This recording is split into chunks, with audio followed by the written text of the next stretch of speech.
Hallelujah.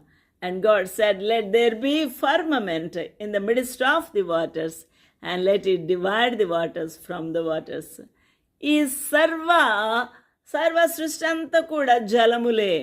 ఈ జలములు ప్రభు ఏం చేసి ఉన్నాడు? వేరు చేసి ఉన్నాడు. జలములపై జలములు, పై జలములు అండ్ కింది జలములు, ఈ రెండింటినీ ప్రభు వేరు చేసి ఉన్నాడు.